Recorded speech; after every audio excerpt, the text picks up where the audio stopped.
নমস্কার, বড়দের প্রণাম, ছোটদের ভালোবাসা জানিয়ে আজকে নতুন একটা ব্লগ শেয়ার করছি। আর তোমাদের সবাইকে স্বাগত সুজাতার সংসার। আশা করি তোমরা অনেক অনেক ভালো আছো, আমিও ভালো আছি। রোজগার মতো আরও একটা ব্লগ ভিডিও নিয়ে চলে এসেছি। এটা রাখি পূর্ণিমার দিন সন্ধেবেলা কোথায় গেলাম, কেন গেলাম, সেটাই তোমাদের সাথে শেয়ার করছি। আর হঠাৎ করে কোনো প্রোগ্রাম করলে সেটা সাকসেস হয়, আর দিনের পর দিন প্রোগ্রাম করে করে সেই কোনো ওটা কখনো কিন্তু সাকসেস হয় না। তো আমার দশাটা হয়েছে সেম। তো দেখো বন্ধুরা, যারা তোমরা নতুন বন্ধু তাদেরকে অনেক অনেক ভালোবাসা জানাচ্ছি। আর যদি আমার চ্যানেলটাকে এখনও সাবস্ক্রাইব না করে থাকো, সাবস্ক্রাইব করে পাশে থেকো। আর যারা পুরনো অলরেডি আমার পাশে থাকো তাদেরকে অনেক অনেক ভালোবাসা আমার সঙ্গে থাকার জন্য, আরও থাকবে। আর তোমাদের ছোট ছোট কমেন্টে আরও অনেক অনেক আমার ভালো ভালো তোমাদেরকে ভিডিও শেয়ার করার উৎসাহ জাগবে। তো দেখো, আমরা চলে এসেছি প্রথমে অনেকটা দূর, জানো তো, এখানে আমাদের বাড়ি থেকে একটা স্টেশন পর আসবো। কখনো ভাবিনি, হঠাৎ করে প্রোগ্রাম, তো মেয়ে কখনো দেখিনি, ওকে দেখাবো, তো সেই কারণেই আসা। তারপরে দেখি কি এসে ভীষণ লাইন, 1 ঘন্টা লাইন দাঁড়িয়ে আছি, কিছুতেই আমাদের ঢুকতে দিচ্ছে না। কেননা পরপর হবে। তারপর কি দেখতে আসলাম বলো তো? অপারেশন সিন্দুর। অপারেশন সিন্দুর দেখতে এসে না দেখেই বাড়ি ফিরে আসলাম। কেন?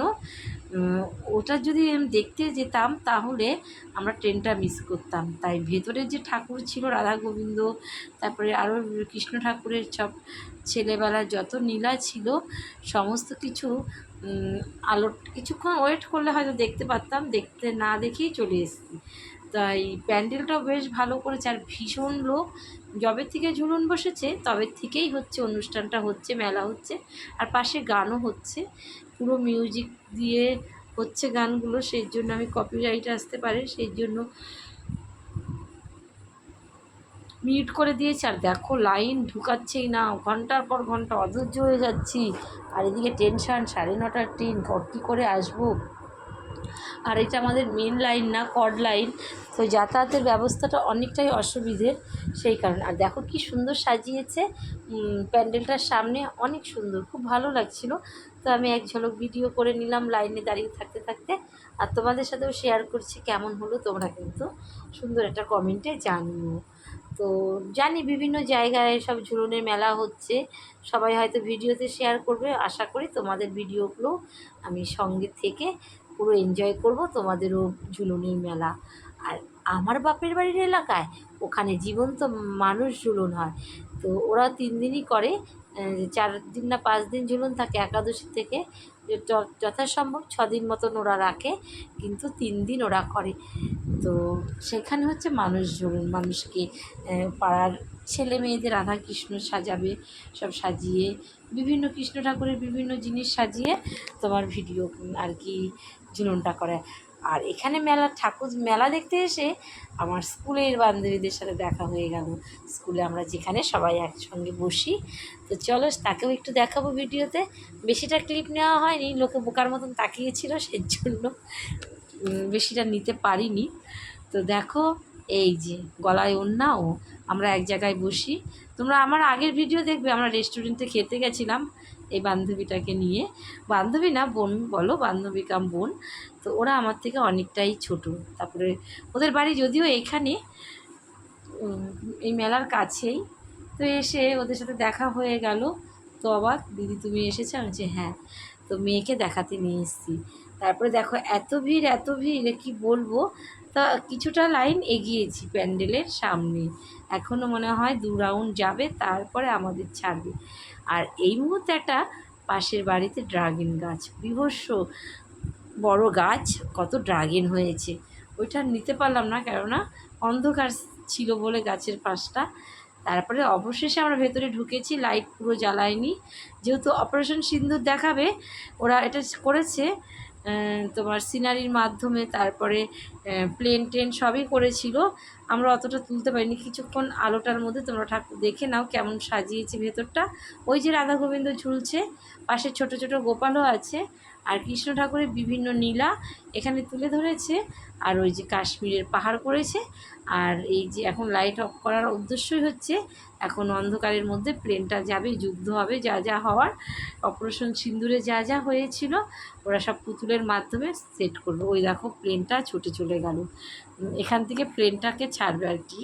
প্লেনগুলোকে সাজিয়ে রেখেছে, যে খেলনার প্লেন হয় সেগুলো, সেই কারণেই ভেতরটা অন্ধকার।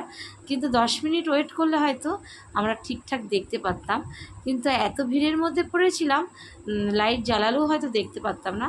তারপরে আমি ফোনের লাইট দিয়ে কিছুটা ভিডিও করেছি অন্ধকারের মধ্যে, সেটাই তোমাদের সাথে শেয়ার করছি। তোমরা কষ্ট করে একটু দেখে নিও ভেতরের অংশটা, তো একটু বানিয়ে গুছিয়ে নিও। তারপরে দেখো ওই যে ওখানে হচ্ছে বাসুদেব কৃষ্ণ ঠাকুরকে মাথায় করে নিয়ে যাচ্ছিলো ঝড় বৃষ্টির মধ্যে, সেটা রয়েছে এই পাশটা। আর ওই পাশটা আরেকটা অংশ, ওই যে দেখেছো বাসুদেব। এগুলো আমার ফোনের যে লাইট ছিল সেই লাইটের দিয়ে হচ্ছে। তারপরে ভাবলাম এগুলো আর দেখে সময়টা নষ্ট না করে আমরা বেরিয়ে যাই। যথারীতি আমরা এখন বেরিয়ে যাচ্ছি, বাড়ির পথে রওনা দেব, কেননা ট্রেনটা মিস করলে অনেকটা রাত হয়ে যাবে। আমাদের সাথে কোনো ব্যাটা ছেলে ছিল না, আমার যা ছিল, আমি ছিলাম, আমার মেয়ে ছিল, সেই কারণে আমরা দেরি করিনি। তারপরে এখানে একটা সাংস্কৃতিক অনুষ্ঠান হচ্ছিল, বাউল গান, সেই কারণে হচ্ছে অনেক লোকজন, এলাকার লোকজন জড়ো হয়েছে, ওরা বসে এনজয় করছে। সবথেকে খারাপ ব্যাপার শনিবার ছিল, কিছুই খেতে পারবো না, ভেবেছিলাম খাবো কিছু ফুচকা, নিরামিষ আইটেম তো থাকেই মেলায় সেগুলো, কিন্তু ট্রেন ধরার তাড়নাতে চলে আসতে হলো। আর খিদেও পেয়েছিল, সেই কারণেই খাবো ভেবেছিলাম, আর খাওয়া হলো না। ভাগ্যে না থাকলে কিছুই হয় না, খাওয়া দাওয়া ঘোরাফেরা আনন্দ ফুর্তি সবটাই হচ্ছে ভাগ্যের ব্যাপার। তুমি যতটা নিয়ে আসবে সেই দিনের জন্য তোমার জন্য ততটাই বরাদ্দ থাকবে, এর থেকে বেশি কিছু তোমার জন্য আশা করলেও তুমি পাবে না। এটাই হচ্ছে ভাগ্য বলে, কর্মফল বলে। তো আমি যেইটুকুনো কর্ম করব সেই দিনের জন্য আমার জন্য সেইটুকুনই তোলা থাকবে, সে খাওয়ার জিনিসই বলো, কোনো কাজই বলো, কোথাও। এই যে আজকে এখানে ঘুরতে এসেছি, কোনো প্রোগ্রাম ছিল না, হঠাৎ করে প্রোগ্রাম। আমি লাইভ শেষ করে দিদিকে বলছি, দিদি যাবে? তো চলো। দেখে উনি তখন পুজো করছে, উনি জব টপ করবে, অনেক কাজ। তারপরে আমি তাড়াতাড়ি করো, আমি রেডি হয়ে চাটা করলাম, তারপরে শ্বশুরমশাইকে চাটা দিয়ে খাবার দাবার বের করে আমি মেয়ে আর যা বেরিয়ে পড়লাম। তো যথারীতি আমরা ঝুলন টুলন দেখে বাড়ি ফেরার পথে। তো এটা হচ্ছে কালিনানপুর স্টেশন, রাতের বেলা একদম খুব একটা লোকজন থাকে না, অনেকটাই শুনশান, সেই জন্য আমরা অনেক রাত করতে চাইনি। আমরা আন্ডারগ্রাউন্ড দিয়ে পার হয়ে আমরা স্টেশনে চলে এলাম। এসে কি মজা হলো জানো তো, আরেকটা পুরনো বান্ধবীর সাথে দেখা। ও একটা কাজ করে, তো কলকাতার থেকে ফিরছিল তার সঙ্গে। তাহলে চলো বন্ধুরা, আজকের মতো ভিডিওটা এখানে রাখছি। অনেক ভালো থেকো, সুস্থ থেকো, সাবধানে থেকো, আর তোমরা এভাবেই আমার পাশে থেকো। টাটা।